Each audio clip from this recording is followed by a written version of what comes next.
High Spots and Cheap Pops proudly present the 4th annual Vladi Dadis.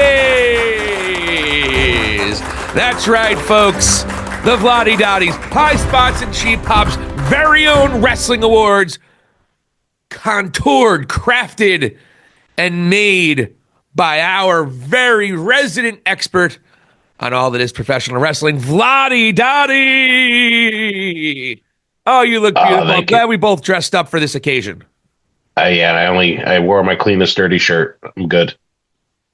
I'm wearing a purple, really soft purple sweatpants. Wow, really? Wow, look at those. Very fashionable.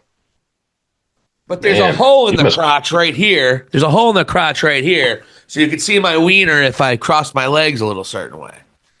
Wow, you're like Sharon Stone, but with male genitalia. But we know that hole is there for easy access with a pencil, though. That's not fun.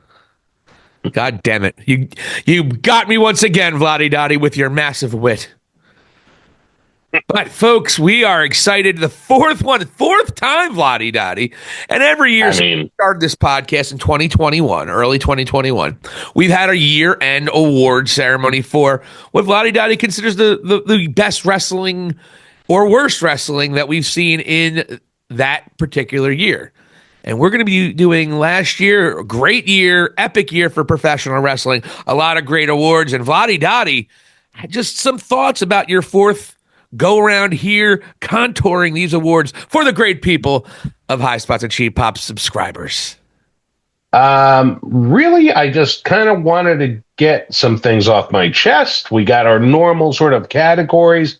We spruced it up a little bit. We've even condensed it down in terms of some contestants, because last year we had like 20 names in one category at one point, I believe. But instead of being that heavy-handed, we're going to go and condense it down and basically go and get like pretty cool about this in terms of... Without further ado... Mm-hmm. Or is that I bid you adieu? Further ado or bid you adieu? I guess it's two different things. I guess adieu would be... Further ado would be English. Adieu, saying goodbye like Kenny Omega, would be French. Yeah.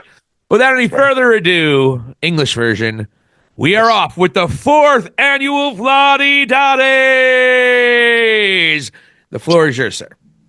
Thank you very much. Let's lead off with the most popular babyface category.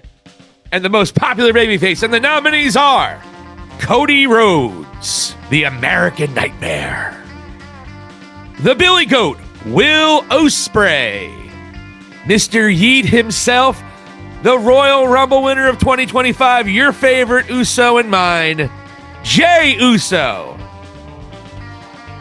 And Mommy, will she be on top in this particular category? We don't know, but yes, Rhea Ripley. And finally, CM Punk. And we get squeezed CM Punk in there as well as the most popular babyface. I said CM Punk. I said him very clearly, CM Punk. You did by his Christian name.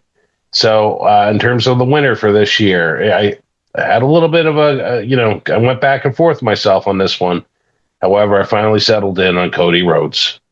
Most popular babyface. It was his total year since WrestleMania. He's not dropped the belt. You have adults dressing like him. You have children dressing like him. He is sort of like the mix of John Cena and, dare I say, a Hulk Hogan before he went off the crazy edge, if you will.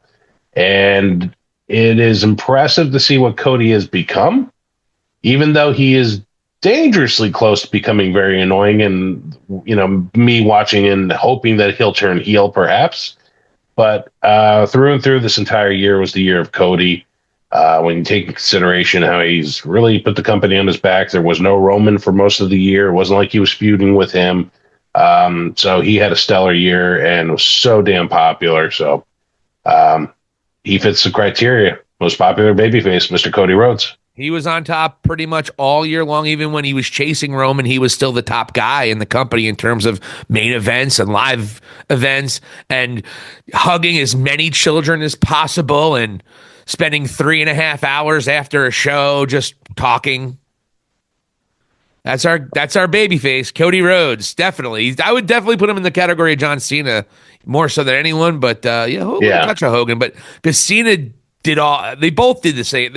All three of them though, they did everything they can to build the brand bigger and make it. You know, probably didn't use the N word as much as Hogan though.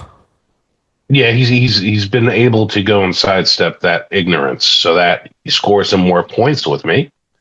And also, in general, he's just a great ambassador. And you're going to see years from now, as long as wrestling progresses, much of the way you and I grew up with Hulk Hogan and admired him as kids, you're going to see the next generation that, for instance, that kids love Cena and still do.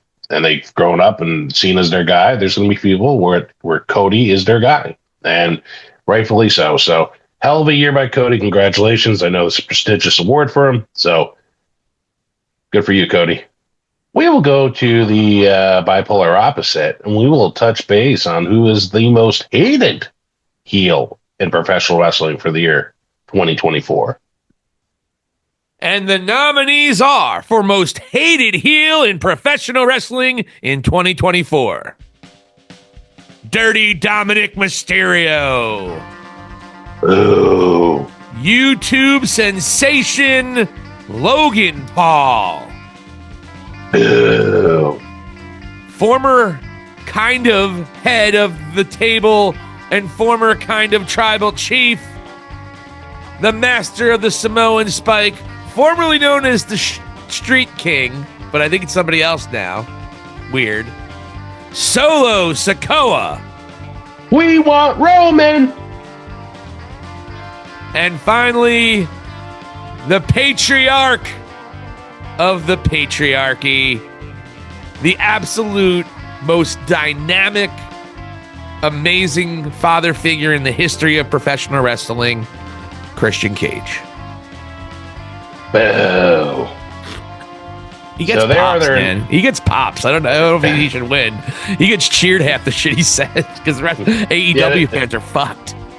Yeah, they're a little bit they're mentally all over the place, but I had looking at this, it sort of came down to two, and then just peeling back that layer of the onion, I had no issue naming Logan Paul the most hated heel of 2024. When I look at the crowd reaction, it is not just, how can I put this, robotic as when Dominic comes out. There's something else beyond it, and when you add his bank account to this mix, the audacity of him, if you will, in terms of how he feels he is as a wrestler, which truthfully he's really good for as long as he's been there, and he just knows how to go back at the crowd. Like he's like sort of the total package as far as like a real piece of shit heel. So I have no issues in awarding Logan Paul with this award. I know he's kind of a big deal, and I know this is going to sit pretty with him, but he is absolutely the most hated heel of 2024. And a complete scumbag. All right, on to the next. He's living it. He's living the gimmick of being a complete asshole. He really is. You look at his YouTube channel, even when he interviews other wrestlers, you could tell as ballsy, athletic, and as talented as he is, he's got a 5-cent fucking head. But what am I going to say? He's a millionaire several times over, if not tens times over, and he has a great energy drink that a bunch of morons drink. So whatever. Fuck, I don't know. Fuck him. I'm one of those morons, and I got to say, it's actually pretty good. I was surprised. You're disgusting. How much of a mark you are for Logan Paul. Not a real wrestler. Fuck him. I understand he's a glorified part-timer, but he's still a hell of a heel. Yeah, sure. Absolutely. I don't have a problem. I have no issues with that one. I had several issues last year with your picks. So far, so good. All right, good. Got the Steve Valley. So good. I'm okay with it. Seal of approval. I'm glad you didn't pick Dominic because and he's such not a good wrestler. I don't want to spend years on it, but he wrestles like a luchador, but he's slow and big and goofy. It's a joke. Women's Wrestler of the Year. Ooh. This is the category for the very best woman wrestler in 2024. And the nominees for best professional wrestling in the women's divisions. And the nominees are Timeless Tony Storm, Watcher Liv Morgan. I keep on forgetting Rhea Ripley's nickname. The Violator, The Eradicator. the Emancipator, The Proclamator. the the Anal Intruder. What? It's the way she pins people. The what is she? What is she again? Don't make me Google it. I don't know offhand. The Violator, Rhea Ripley. I don't think that's it. She violates people. She's into Not buggery. revenge, like someone taking revenge. It's one of those names. You said it. It starts with an E, I think. The Eradicator, Yeah, she eradicates things, doesn't she? I guess. Whatever. Is Mommy going to be on top again? A second nomination, Rhea Ripley. And current AEW World Champion, having a great first year in AEW, Mariah May. So, Vladi Dadi, who was the very best female in the world of professional wrestling in the year 2024? From Vladi Dadi's brain out of his mouth to all of you good people now. Timeless Tony Storm is your winner. Look at that. She really put in some incredible work. This was on a different level in terms of her acting abilities, the dimensions and humor she brought to this character. At first, I had no idea where she was going with this, but as she settled into it, for her to actually be able to make Luther a viable piece of her act, I mean, she should get an award for that alone. I mean, she was just incredible. And the thing was, too, it's like she can kind of go back and forth being sort of heelish to face-ish, and it wouldn't skip a beat. And just her being herself, she gained so much support from the crowd and from AEW. This is one of those stars that I kind of wish had a better run in WWE, but she left at the right time, truthfully, and was able to go and broaden her horizons at AEW. Is definitely one of the one of the better things that one of the better talents that AEW and Tony Khan has presented for quite some time now, for a few years. But she has really peaked last year. There's no denying it. To me, she was the best women's wrestler of the year. I would have to agree. She spent most of the year on top with the World Championship, and just the character that she has come up with this Timeless Tony Storm character, and the verbiage she uses, and the many times she's personally made me laugh. I 100% agree with you. She's doing something groundbreaking, and oh, by the way, she's pretty damn good in the ring as well. Yeah. So she's really the total package. I would have liked my girl Harley Quinn to get a little bit of love, but I guess she didn't win a match in 2024, so it's kind of hard to put her there. Your girl, you mean Harley Cameron? Did I say Harley Quinn again? Yeah. Harley Cameron, yeah. I do that. I love her to death, so I don't want to. It was just a simple accident. But she had a great showing against the boss. Oh, sorry. The CEO. She had a really good match. A match I kind of went the way I thought it was going to be. I would have liked to have seen her have a couple more close shots of beating Mercedes Moné in that match, but I think her star should be on the rise if Tony Khan doesn't blow up, because she's been getting a lot of press lately. So hopefully a year from now, we're doing the 2025 Vladi Dadis. At least Harley Cameron might be able to make at least the nominee, at least become a nominee, because I think she's one of the most talented women on the planet. Even though we spent more time talking about Harley Cameron than we did Tony Storm here. Sorry about that. So I had no idea that you were going to hijack this to become a Harley Cameron segment, but I think you should have known going into it, to be honest with you. I was being sarcastic. Yeah. By the way, why didn't Harley Cameron make it? He didn't win a match. Because we were talking 2024, not 2025. All right. Next category. We're going to go with the worst wrestler/wrestlers of the year. And would you be so kind to read the nominees? Yes, worst wrestlers of the year. And the nominees are the Young Bucks. Thank you, Mr. Valley. So that, I couldn't get past them. I wouldn't even degrade Hook by putting him in this category. Whoa. And by the way, Hook was your rookie of the year like 2 years ago, Doc. Yeah, well, he was the first one, and then he totally plummeted. He plummeted. So I didn't even want to disgrace Hook with this. And really what this comes down to, this is one of the worst years for this glorified for the Young Bucks. Yeah. And that speaks volumes. And I'm gonna read you a quote, which is, this sealed the deal for me.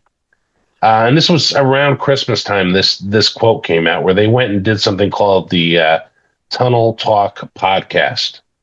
All right. And this is where I want to just throw up in my mouth when I think of them. Quote unquote. When we did the EVPs thing, we were like, let's just have really boring matches, the Bucks said in the interview. Let's stop doing all the super athletic moves that get big reactions. It is hard because one of the things in general is that most of our stuff is pretty exciting. It's high spots. I stopped doing dives for maybe 8 months, Nick said. I didn't do a tumble out to the floor for about 8 months, and that was on purpose. We literally wanted people to think, quote unquote, are these guys not athletic anymore? Are they just boring wrestlers now, quote unquote? So with that being said, this is where these guys, and there is a video on our YouTube channel where it's the first one where I have like a bottle or half a bottle of bourbon in me, and I tell you what I really think about the Young Bucks. He had the headband on. That's a famous Vladi Dadi shot. In fact, it's right here. Yeah. I'm going to start with the Young Bucks segment. I fucking hated it. And you know why? Because they're cowards. They don't give a shit at this point. These guys are so full of their own shit. They're gross. They're full. You gotta love that. You gotta love.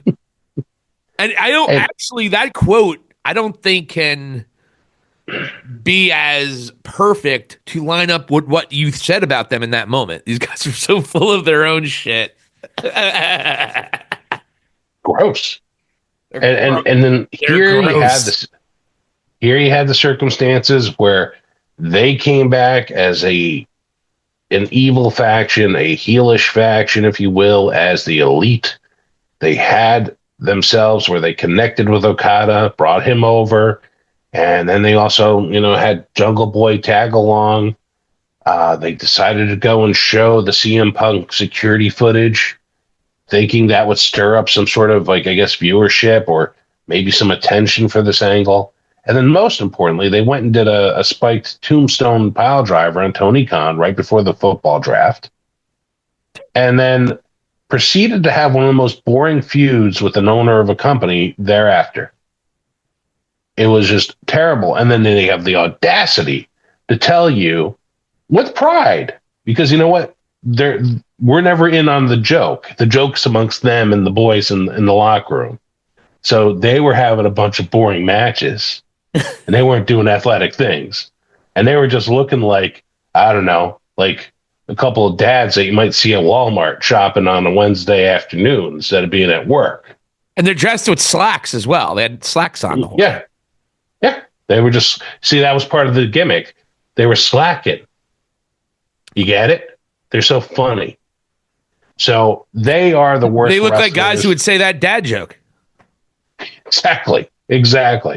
So they are the worst wrestlers of the year, hands down. They're just awful, and they continue to get worse as time goes on. Tony Khan really pissed his money away with these two idiots. And Baron Corbin wasn't really on TV much, so he didn't have an opportunity to make it, which we're very, very happy for. Right. Hook was the only other one I can consider. And I was like, no, fuck. Hook? Oh. Yeah. But that was it. Yeah, I don't wrestling, that's kind of cool. You think about, we used to be able to pick bad wrestlers out all the time back during the Vince McMahon era. Austin Theory, I think Austin Theory and Grayson Waller would have gotten one of my would have been in there for me. I don't really care for them too much. Yeah. But they've sort of like dwindled. And to me, with these guys, this was like supposed to be a hot like angle and storyline, not something sort of secondary shit that Austin Theory's doing, especially once Vince got nailed to the cross, basically. So exactly. Compare him to Jesus. Really nice. Comparing Vince McMahon to Jesus there. Great job. Well, no, I could probably compare him to the other two guys to the left and right, Would he be the murderer or the thief? Well, I wouldn't. Well, he's definitely been a thief, and I wouldn't be surprised if he did murder somebody either. To be quite rape's just rape's just like a level under murder. So go either way there. He's in the right ballpark, right? Yeah. Hey, so, pal, what are we doing up on the cross, pal?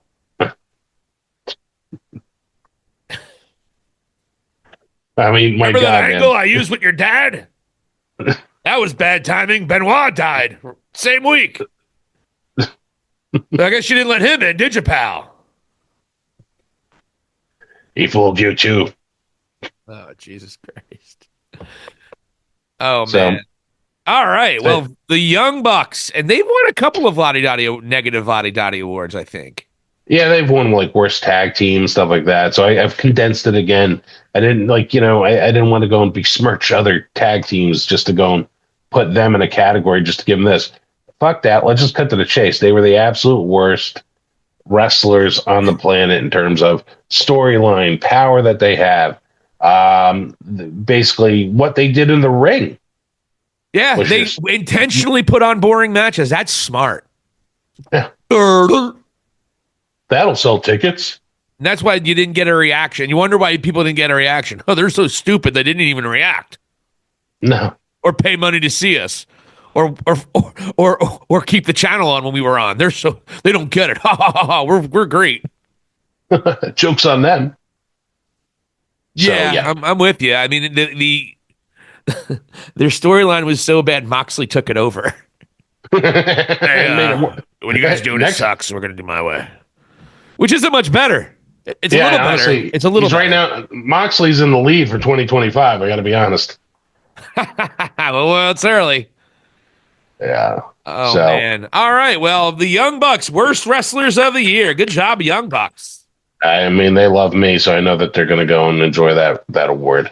They rag on you on Twitter all the time, man. It's very sad. Very sad.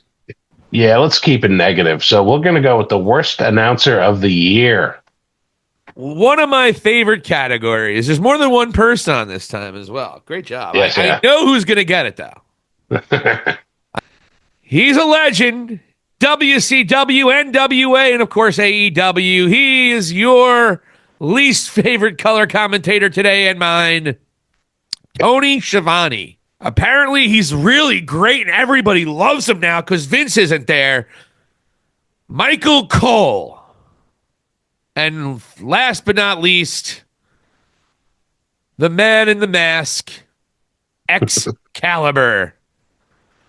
Excalibur to me is a distant third here, even though he has not been great. I feel like he's been going through the motions as well as his counterpart Tony Schiavone, and then Michael Cole still's garbage in my view. I mean, is he better than he was 5 years ago? Sure, but he still doesn't call the match the right way, like it's a sport, which is it's a stylistic thing. Yeah, Michael Cole, it's completely stylistic. Yeah. I mean, he butchers names and holds and history a lot, which everyone seems to not care about, and everyone loses their minds when he dances, but that's fine. Anyway, Vladi Dadi, who is the worst announcer in the year 2024 and the winner of the Vladi Dadi of worst commentator of the year? It is none other than Mr. Tony Schiavone. No surprise. Easily my most hated announcer. He just gets under my skin every time he opens up his mouth. If you want to be entertained, watch a tag team match with the Hurt Syndicate and watch him get confused by who's in the ring between Bobby Lashley and Shelton Benjamin. Or saying "shut up, bitch," or just tell it, bitch. On air. Yeah, exactly. He gets really just randy and just talks down to women. That's like Jesus Christ, Schiavone. Yeah. Just call the match, dude. His phone's ringing on the air. Yeah. His phone is literally ringing on live television. Yeah. This guy is a joke. He should nowhere be near television at this point in time. He's a buffoon. He's a clown. He's garbage time. He must have naked pictures of Tony Khan, in a bathhouse somewhere. I stopped it because I don't want this play. I don't want this award show to be tarnished by disgusting verbiage. I stopped for you, Vladi Dadi, out of respect for your award show. I appreciate it, and we can't really sink to their level, Mr. Valley. So yeah, Tony Schiavone gets the win, and you mentioned a bunch of things like he talked down to Taz on there, and then we find out like Tony Khan's in his ear, a la like Vince and Michael Cole, and it just makes me wonder how much of this is Tony Khan at times, and truthfully, beyond that, I don't feel like Tony Schiavone adds anything to any of the matches he calls. No. When he goes out to the ring and does an interview, he usually just introduces them and just slugs off. Yeah, what the hell is that? Like, dude, he just hands the microphone off and that's it. Which is ironic. It's the first thing I did when I did a contract signing with now signed WWE future superstar Lance Anoa'i and Mikey Valentino. That's how I did it.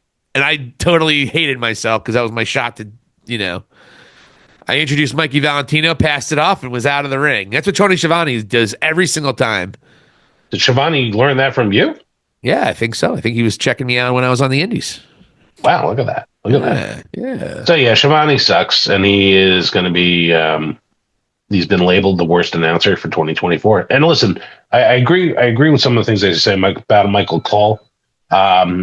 There are times when I'm watching a match and he sort of detracts from what's going on during the action. Yes. So I totally get what you're saying, but Schiavone, just especially with the friggin' Hurt Syndicate thing, and he's done it more than one occasion where he just doesn't even know which one's which. And I'm just like, dude, like this is bad. Like this is so unprofessional and bad. That's the big thing. Yeah. He's so He's the most unprofessional man in broadcasting today. There's nobody more unprofessional. Yeah. There's jerk off podcasters like us that make him that he makes look professional. Like, you know what I mean? Exactly. I just picked my nose. I saw that, and that was even more professional than Tony Khan. It's a joke. I'm glad you said. I mean, it's not a surprise. Michael Cole's a distant second. I think Excalibur's a distant third to those two. Yeah.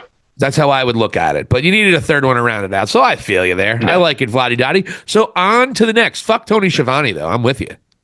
Yeah, fuck him. Next category. Manager of the Year. And the nominee for the Vladi Dadi of Manager of the Year are... He is the wise man. He is the head counsel to the tribal chief. He is also one of the most recent inductees to the Hall of Fame, Paul Heyman. Whose house? That's Nana who says that. Prince Nana. And, of course, the head of the Don Callis family. He is, of course, Don Callis. Vladi Dadi, the winner. This one shouldn't be a surprise either, I don't think. This was a landslide. I'm going to be really honest with you. Nobody held a candle to Mr. Paul Heyman. Had a great year as a manager without Roman, mostly. Really, his interactions with Solo and the basically like the semblance of the new bloodline with Tama Tonga Aloha, and then especially Jacob Fatu getting into the mix with Solo. Heyman just looking sickly, dealing with the stress of this. The performance that he did is honestly, and I don't even say this half jokingly, he's almost Emmy worthy by the way he acts. He would agree with you. Yeah, he has come out and said he and Roman Reigns both deserve Emmys. He's come out and said it. Both of them have been that great, but Heyman was there for most of this year, and then he also took the power bomb through the table, huge moment in his home city. And it was what led to that, of course, was him not acknowledging Solo Sikoa, which was one of the best pops of the year. So that was just a thing of beauty. And then also, Paul making the Hall of Fame, he provided one of the better speeches for a Hall of Fame speech. I was so entertained with it. He's just a freaking genius. And my admiration goes back many, many years from when he was Paulie Dangerously, but especially when he got to ECW, became that guy. And then when he got into WWE, of course, it just grew as well. So Paul Heyman by a landslide for this award. And he was head of creative on SmackDown for years when SmackDown had some of their best years, they say. So, yeah, I mean, it's incredible what he's done in his career. I think he's easily a top 10 most influential. He might be a top 5 most influential guy in the wrestling business, in the history of the wrestling business, at least the last 50 years. Yeah, I'd agree. I would have to. I mean, even just look at the guys that he's managed, really. It's just. Oh, yeah. And he's the reason Mark Calloway went to the WWE. Wow. He put in a word. He knew somebody in WWE that put in a word for Mark Calloway, and within a couple months, Mark Calloway was the Undertaker. And the rest is history. He was Mean Mark Callis then, by the way. Mm-hmm. That's right. That's right. And then previous to that, wasn't he like something like Big Red or something? Big Red. Yeah. So like it worked out for him. It's and now he's bullying 20-year-olds on a reality show. Because he was a dick to bully. Someone was a dick back to bully Bubba Ray. Did you see that clip? Bubba Ray was a complete jerk off to this fucking kid. This kid was a jerk off back, and then everyone hated the kid. Like, at Bubba Ray. I didn't see the clip. I'll shake your hand when you deserve my respect. The kid went to shake his hand, like a good man should do, out of respect. And fucking Bubba Ray decided to, like, I'm going to clown this kid. And that's what they're supposed to do. That's what they all do. Gunther did the same thing. It's like, I'm going to be mean to these kids. Like, it's the same shit they've been doing for 20 years since Tough Enough came on. It's just stupid. Fucking, yeah. Ugh. Fuck Bubba Ray. We should just have Triple H come back out there and just, like, piss on Goldberg again. That was great. That was real great. And he also made fun of the dude for having his balls hanging out. He did. It was good. But there was, even though he was hard on him, there was this thing where he was giving you the reality of what makes a great wrestler and why this business is so great. So you got to love that. But anyway, luckily we have a Goldberg-Gunther match to look forward to this year. Can't wait. Let's go on to the next category for 2024. I got 3 minutes for you, Bill. Oh, I love Gunther so much. We are going to go and approach the breakout star for 2024. Love this category, and some big names are on this one. Big names that are already big names, despite them having really just coming onto the scene on the main roster in 2024. Vladi Dadi, the nominees for one of my favorite categories, Breakout Star of the Year. The Vladi Dadi for Breakout Star of the Year, the nominees are... He's the badass Braun Breaker.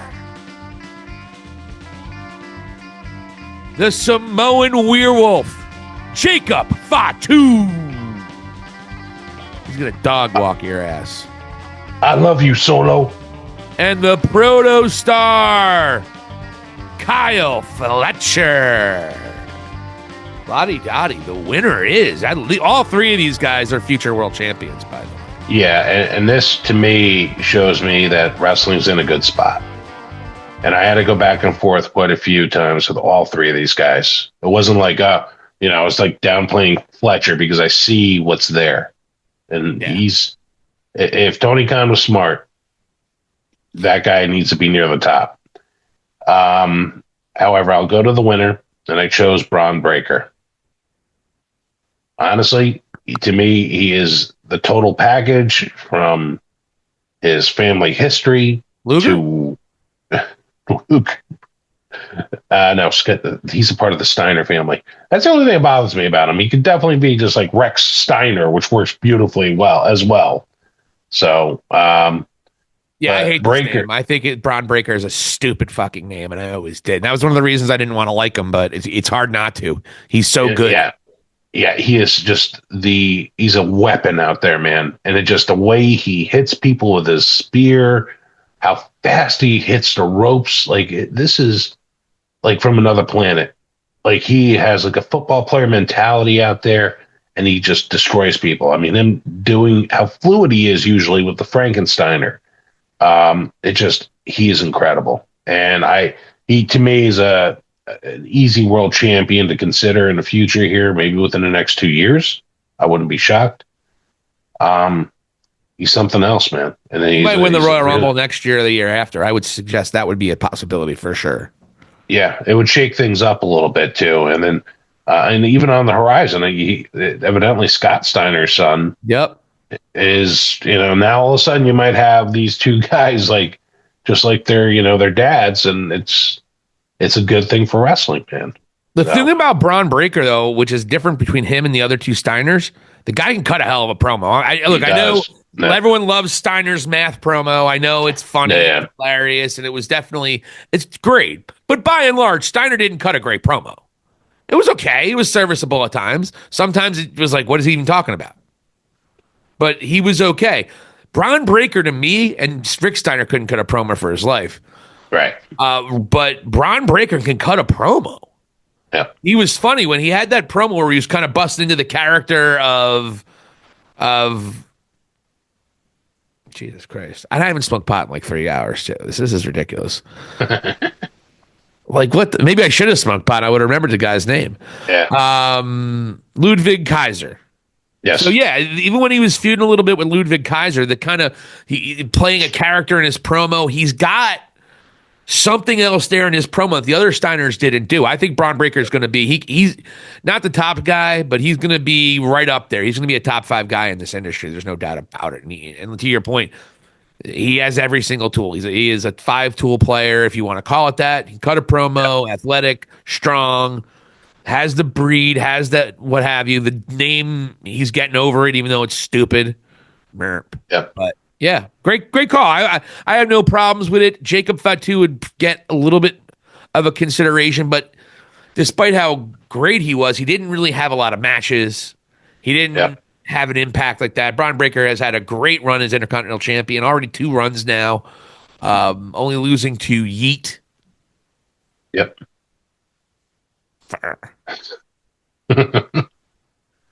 But anywho, so great pick, Braun Breaker. No problem with that whatsoever. Again, all three of these guys are going to be future world champions. There's no doubt about it. Yeah, and, Fletcher so far so good. They're putting Fletcher in the same category as Takeshita, Kenny, and Ospreay.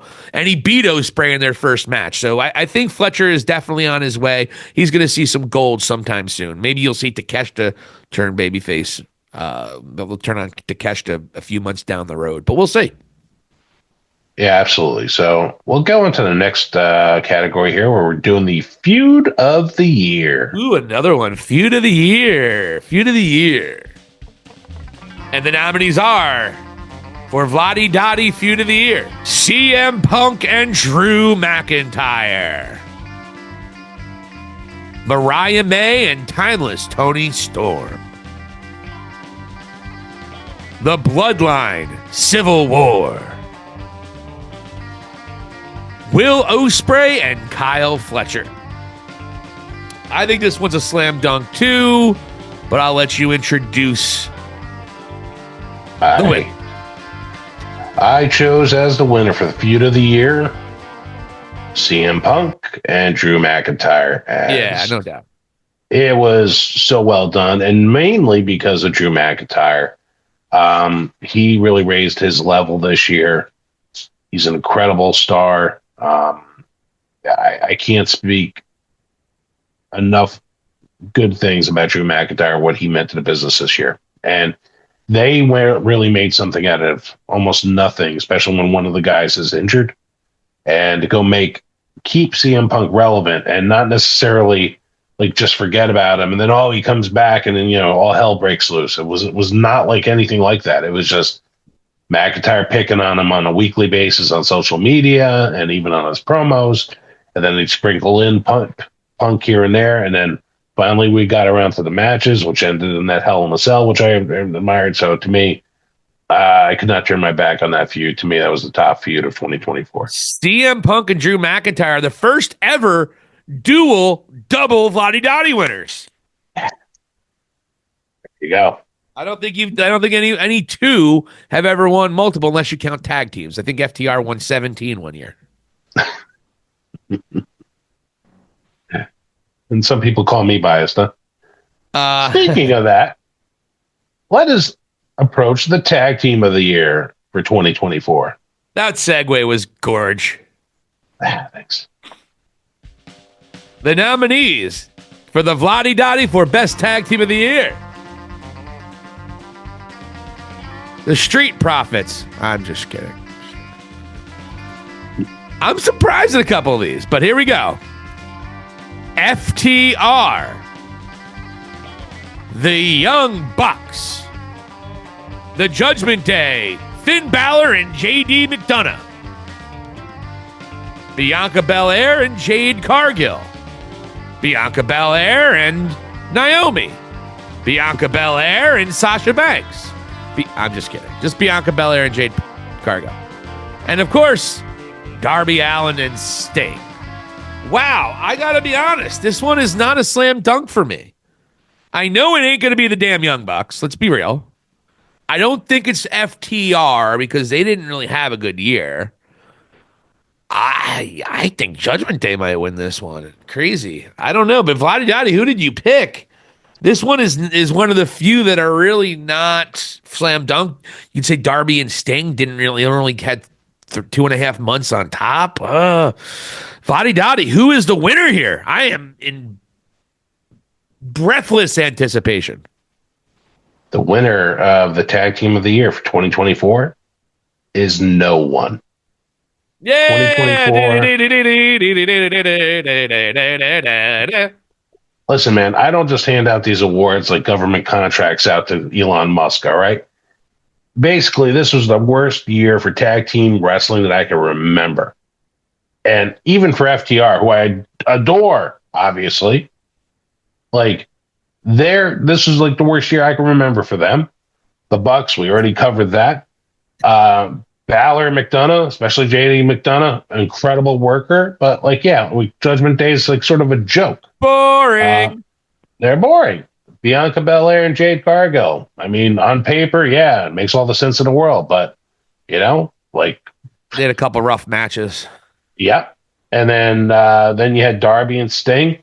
And theoretically, if you gave them, or if Tony Khan, not you, but the proverbial Tony Khan that's in this room, if he gave them a 3-month run or a 4-month run as tag team champs, which I would have loved to see Sting do, I'm not saying he has to wrestle every week, get me wrong, I understand the man's age.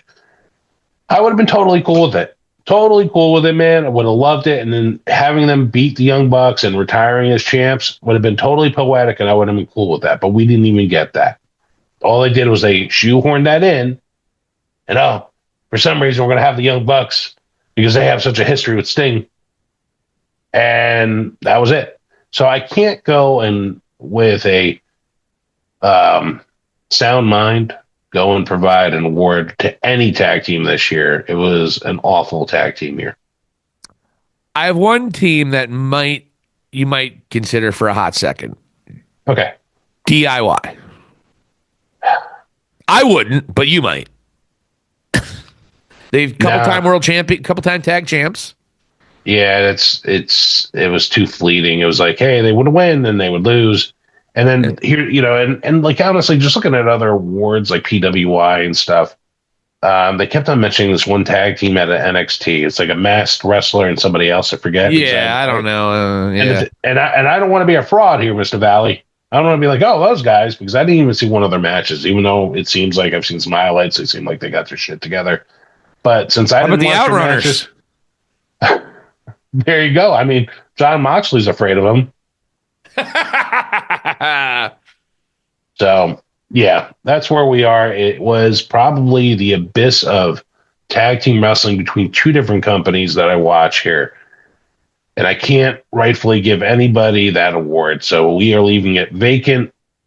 I don't care what Meltzer says. Nobody's getting it. And AEW usually does a good job keeping the tag teams relevant, but I think they had such bad booking with the Bucks having their intentionally bad matches, and then they lose to Private Party, which nobody gave a flying shit about.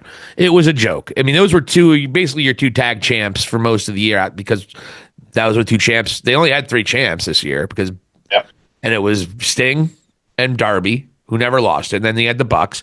And then, of course, you had Private Party. The last two were absolute death nails in the tag division in AEW. And now they're finally getting something cooking a little bit. You have the Hurt Syndicate. Now you have members of the Don Callis family. That's going to be a badass match with 4 big mother truckers who know how to work. All right. I can't tell you that there's any tag teams that caught my eye this year, Vladi Dadi, in 2024. This year it's coming up pretty good. You have something at least. I love the Hurt Syndicate already. So, like, to me right now, they're like in the lead. But, like, you know, as you preface these nominees, and you were just talking out loud, I'm like, you're sort of justifying what I'm thinking already here, man. Like, I could not, like, rightfully give any of these tag teams any sort of award. And it was just, it would have been horseshit, really, to give them. No, A-Town Down Under, they were tag champs for. Yeah, no, that's not my thing, man. So, to the next category, faction of the year. Ooh, and the nominees for the Vladi Dadi for faction of the year. Oh, that's it. I've only got 2 more. Shit. The Bloodline. Whoa. Which Bloodline? The Solo one. Yeah, Solo and company. Ah, yes. The new Bloodline. Solo Sikoa, Tama Tonga, Tonga Lao, and Jacob Fatu. The Don Callis family. Konosuke Takeshita, Kyle Fletcher, The Machine, Brian Cage, and the Murder Hawk Monster, Lance Archer.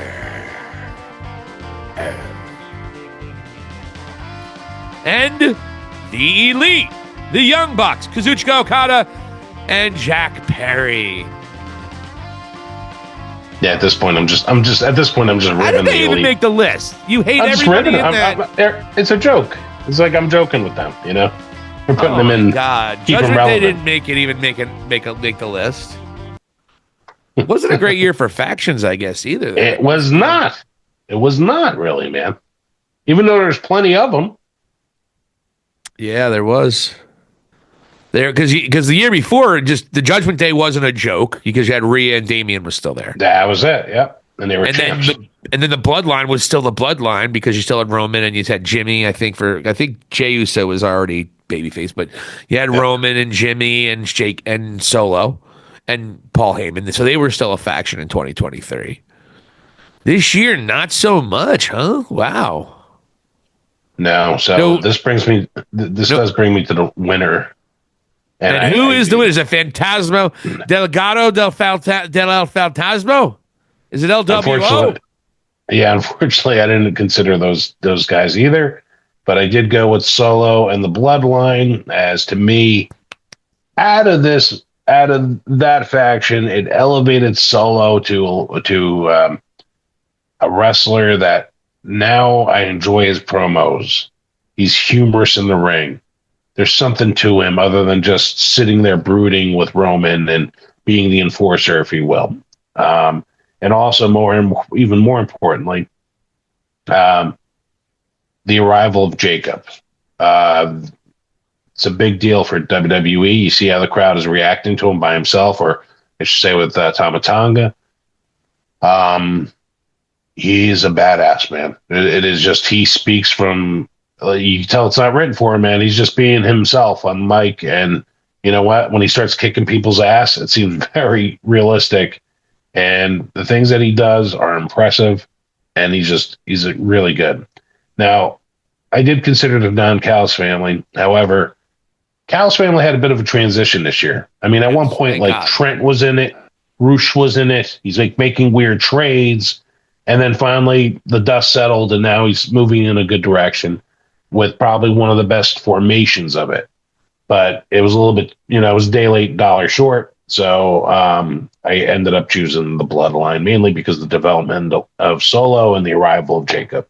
Yeah, they were in a lot of main events through the year. They were tag team champions. Yep. No doubt. No one has a problem with that. Yep. So no, this year, I'm agreeing with pretty much everything. I don't know if I've disagreed with one yet. Well, thanks. Look at There that. we go. And So yeah, let's go on to the match of the year for 2024. I love this category. You have a lot of good ones here. And without any further ado, wow, here are your nominees for Best Match of 2024 from the Vladi Dadis. CM Punk, Drew McIntyre, Hell in a Cell. Will Ospreay and MJF, Dynamite, July 17th, 2024, the 58-minute classic. AEW Dynasty, Will Ospreay and Bryan Danielson. And finally, Roman Reigns and Cody Rhodes, WrestleMania 41. The winner of the match of the year. Yeah, I'm excited, Vladi. I'm excited. For the 2024 Vladi Dadis is none other than Drew McIntyre and CM Punk in the Hell in a Cell. Ooh, okay. All right. I know you disagree, but honestly, where it comes down to it is, to me, it was like the most realistic fight and best story told in a match. And it ended their feud in a good way. And honestly, man, like Drew McIntyre became a superstar in my eyes this year. As he carried that feud as Punk was injured, and even while he was injured, he became a king of social media to promote this feud and keep it alive, kept people interested in it. And for it to all come back into that match, I personally was just a great fan of it, man. So don't get me wrong. Listen, Ospreay and Danielson was probably 1A, if you will. But just in general, my personal taste, my personal enjoyment, I enjoyed that Hell in a Cell match a lot. Yeah, I knew Punk was going to win, so that was again that took away from me. I loved it so much. Yeah. And I didn't want Punk to win because I hate him. So I'm not. I'm probably biased. So, but you're kind of sweet on him at times. I tell it the way it is. I call it right down the middle when it comes to CM Punk. Always did, always will. I don't because I realize how bad the Young Bucks are for business. Doesn't mean that I think CM Punk was a saint and was a great man. I don't want to get into it. We had how many debates on this show about how bad Punk was in that situation. So we've had a couple, yeah. I'm just rooting for his downfall. That's all. I'm rooting for it. I don't want him to get hurt. I want him to not win main event this year at WrestleMania. I want him to main event next year. He needs to earn it like a good boy. I think, Vladi, we have one more left. We have the big one. The pièce de résistance of the Vladi Dadi of the Vladi Dadis. The final category to be the Wrestler of the Year. Male Wrestler of the Year. We want to make sure all you. Yeah, I named it Wrestler of the Year, so. And the nominees for the Vladi Dadi for Wrestler of the Year: Bryan Danielson, the American Dragon; the American Nightmare, Cody Rhodes; the Billy Goat, the Aerial Assassin, Will Ospreay; and winner of Money in the Bank, winner of a championship match at WrestleMania, also the loser, and already the winner of 2 Vladi Dadis, Drew McIntyre. Wow. Wow, wow, wow, wow. This one can go anywhere either. That's the one I could say can go anywhere. At least this one is going to be deserved. The tag teams could go anywhere too. This is the other one that could go anywhere. Interesting. Vladi Dadi, the winner of Male Wrestler of the Year, is none other than the Billy Goat himself, Will Ospreay. Oh. and well freaking deserved. Will Ospreay getting his first Vladi Dadi? It is. He is. His first Vladi Dadi, and it doesn't get any bigger. Male the wrestler of the year, Will Ospreay. And give me your thoughts as to why. I wholeheartedly agree with you. I know why I think he is. But Vladi Dadi, give us your thoughts as to why he beat out, say, a Cody Rhodes or a Drew McIntyre. When you look at what he does in the ring, he's raised the bar. He's basically doing things that some people can only dream of, but it's in a way that the crowd always reacts, and you can see the adoration that they have for him.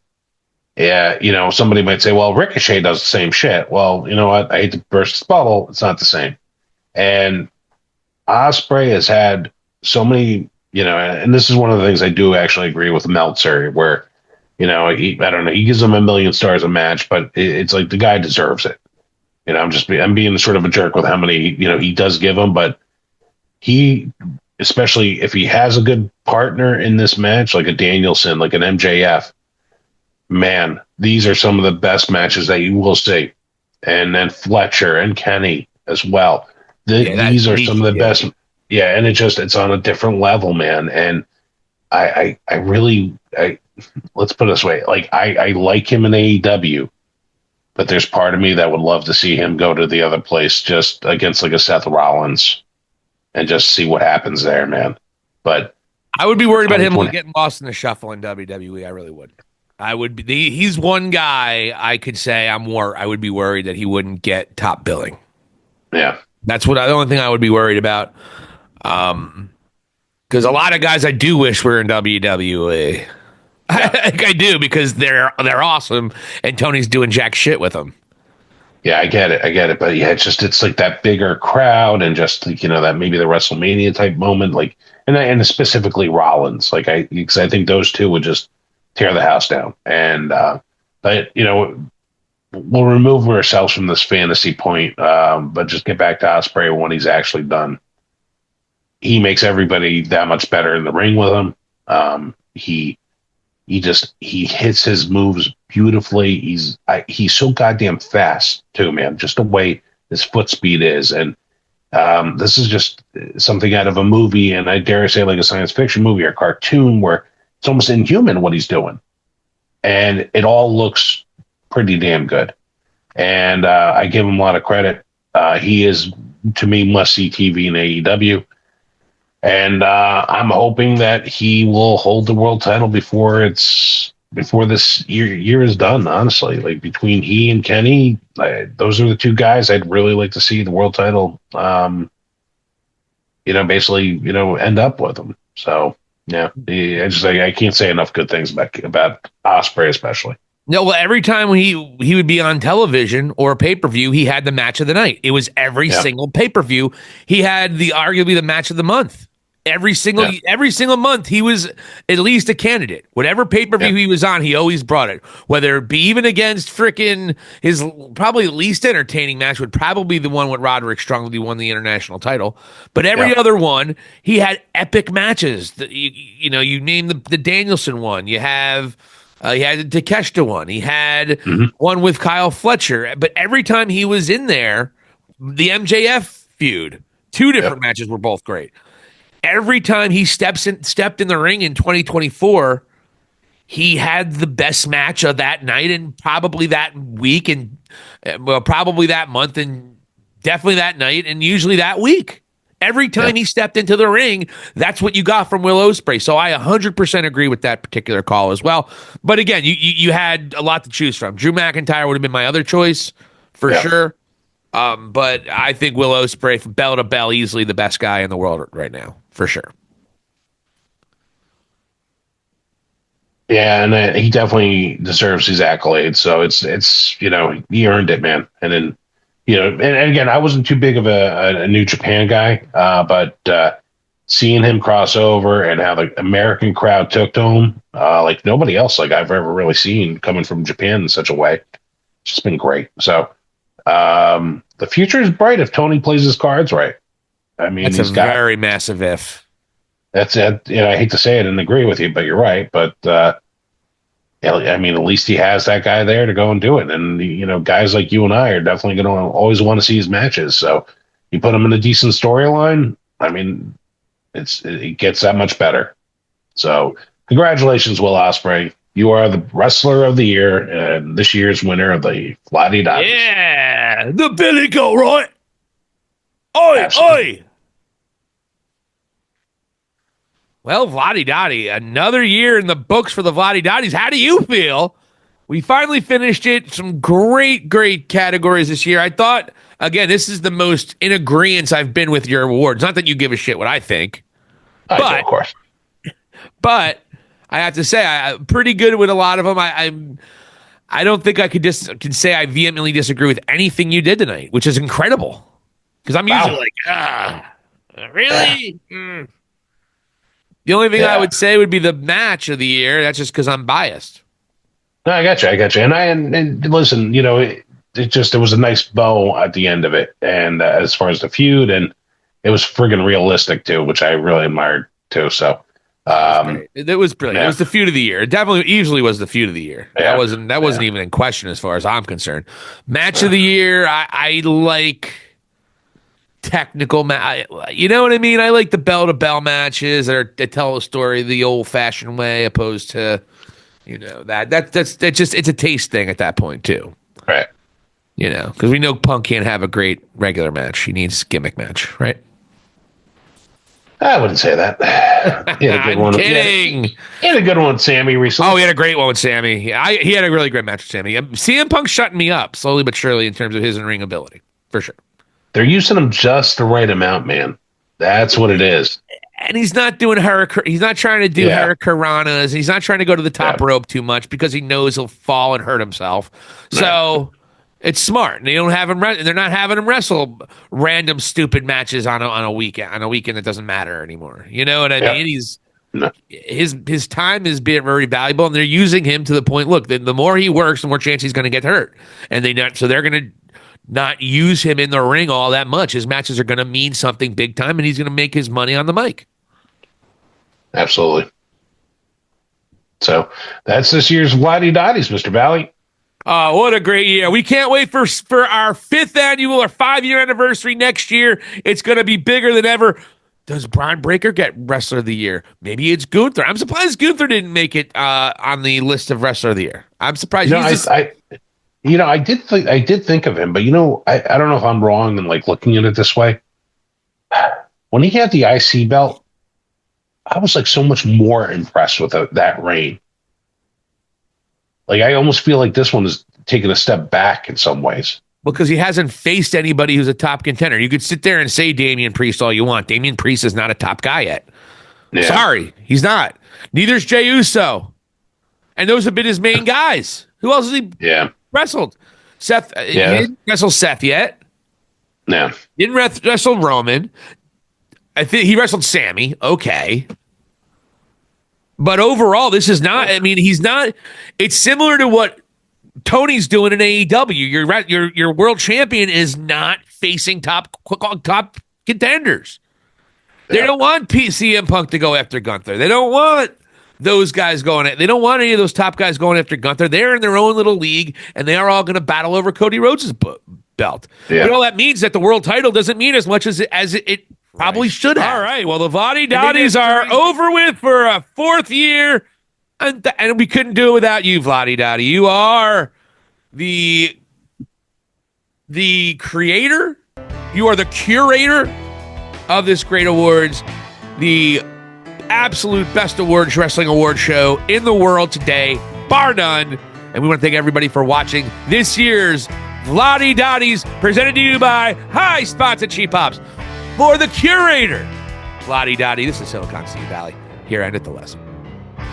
Thank you so much for watching High Spots and Cheap Pops. For Vladi Dadi, this is Silicon City Valley. Hit the subscribe button and let us know what you think. Thank you for watching, and here ended the lesson.